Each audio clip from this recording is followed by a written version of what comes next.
Hello everyone, my name is Zenitsu, and I'm back with another Digi-Finance video. So I'm back over at UUTI for their bi-monthly sales rankings, this time for the time period of April 1st to April 15th. And what they generally like to do, for those who don't know, is they'll take the best selling card in each of the different rarities and formulate a list. So we could use that list to interpret a whole bunch of different data. So let's just go over it.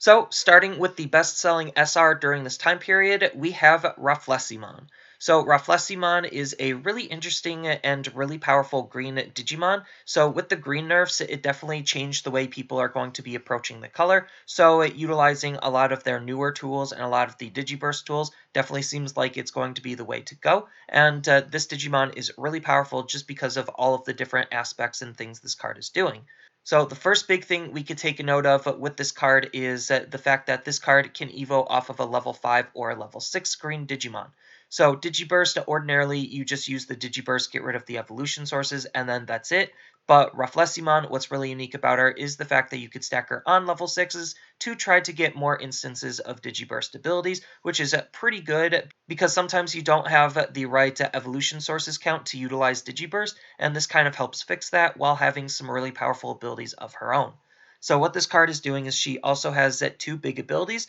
Her first one is a main ability of Digi-burst 2, so you get rid of 2 of the evolution sources underneath her, and then what she does is during your turn, you get to increase the DP of all of your Digimon by 2,000. So this is really good because green still kind of likes to go tall and wide at the same time, just because of how fast and efficient the color can build up their stacks. So making sure that your Digimon are always as powerful as they possibly can is something really, really important, and Rafflesimon definitely helps do that with her Digi-burst ability, so that way you could impact more than just one Digimon with this ability. But even if you have to use it just on herself, just boosting her to 13 is still very, very powerful, so that way you can make sure you can hit over specific numbers. And then on top of which, she also has another ability that pairs with her Digi-burst ability, where during your turn, once per turn, when a Digimon uses the Digi-burst ability, then one of the opponent's Digimon can't attack or block until the end of their next turn. So this is just really powerful because essentially it's just stunning the opponent's Digimon, so that way it can't do any actions. So you could use this ability aggressively, where you could just stun a blocker during your main phase by Digi-bursting, so that way you utilize both of her abilities at the same time, and then you are just free to aggress onto the opponent's security. Or if you need to utilize this ability more defensively, then you could use it to just stunlock one of the opponent's big Mega Digimon, so that way they can't crack back into her. So it's just really interesting on all of the different applications that you could utilize this card with, and I definitely think that there was enough Digi-burst synergy to really have a good impact on how people are going to be playing green with the Digi-burst ability. So if we take a look at some of the Japanese meta and how the Japanese meta is shaping up, we could definitely see that there is an increased number in people playing green, and there's an increased success rate in what people are doing with green, and that is definitely reflected on the graph here, where we could see during this time period, green has a nice healthy uptick, and it is definitely looking like the sales are impacting how the meta is shaping up. Next, on to the best-selling rare during this time period, we actually have Kari. So this is really interesting because Kari is mainly seen in Shine decks, just because Shine decks want to have as many Tamers as we possibly can see. And taking a look at a whole bunch of the Crusadermon decks, they're not really running any Hikaris, they're mostly running TKs, so it definitely seems like more attention is on Shine Greymon, and this might be due to the fact that with the starter deck there's a new Shine Greymon, so who knows what kind of synergy people are playing around with there, where they're probably thinking about utilizing the new Shine Greymon with the old Shine Greymon. So just the fact that there's attention on Shine Greymon is probably why Kari is definitely getting a lot more attention, and thus holding the best-selling rare during this time period. But for those who don't know what Kari is doing, she has this really good ability where at the beginning of your turn, if your security is 3 or less, then you get to gain 1 memory. So just being able to gain that 1 memory paired up with TK just makes playing a lot of your Digimon that cost 4 a lot easier to digivolve up into, and again, this is mostly paired up with Shine, and the fact that Yellow has ways to reduce its own security definitely make Kari a really powerful card to be playing around with.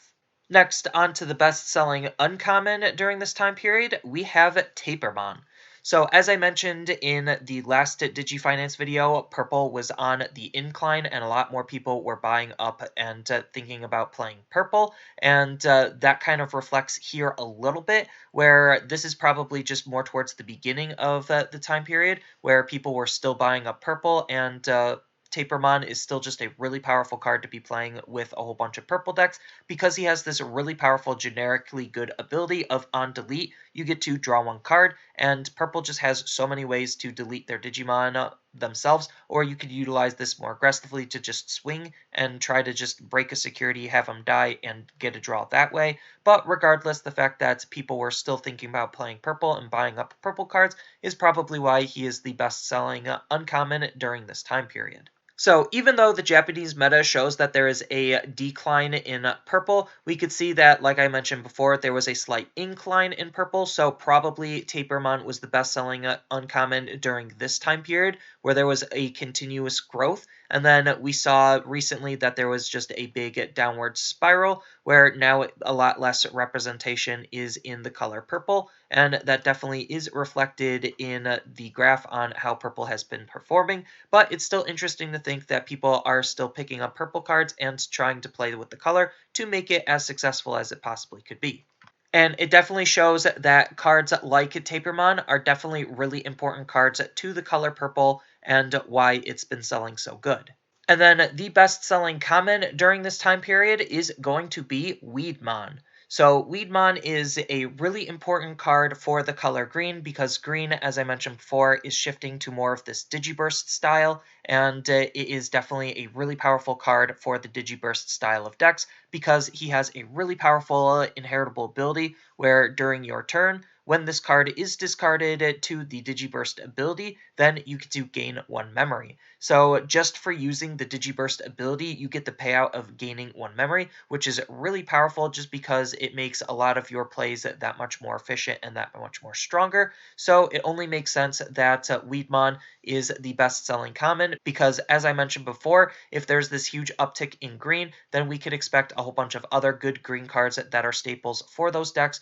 to kind of follow suit, and it's definitely reflected here as well. And then as far as what the US market is doing, we definitely can see there's still a lot of action and movement and a lot of cards, but for the most part, cards are starting to settle down and try to find a more true value. So we could see in the best-selling SR for the English market currently, it is still going to be Omnimon, just because Omnimon is still a big, powerful force in the overall meta, but he's having a lot less meta relevance because of Shine Greymon, which is the second best-selling SR in the English market. So Shine Greymon is just a very powerful, very dominating deck, and he's one of the top 3 decks in the meta, so it only makes sense that he is on top just because a lot of people are looking to pick up the card, and a lot of people are looking to play the deck. But as far as what the other SRs are doing, there's still just a whole lot of healthy action and movement because there's still a whole bunch of other very powerful decks that people are picking up and playing. And as we can see, there's just a whole bunch of stock on the secondary market.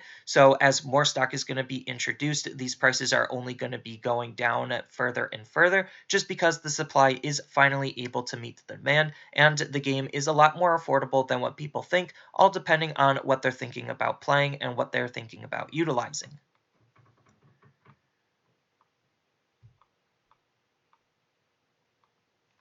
And we could see the same trend happen in all of the other rarities as well, where the cards that are in the more popular or powerful decks, the key cards are going to be holding a higher price point, whereas we continue to go down to some of the more lesser played or lesser popular cards, then we definitely can see a lot of them are definitely a lot more affordable than some of the others.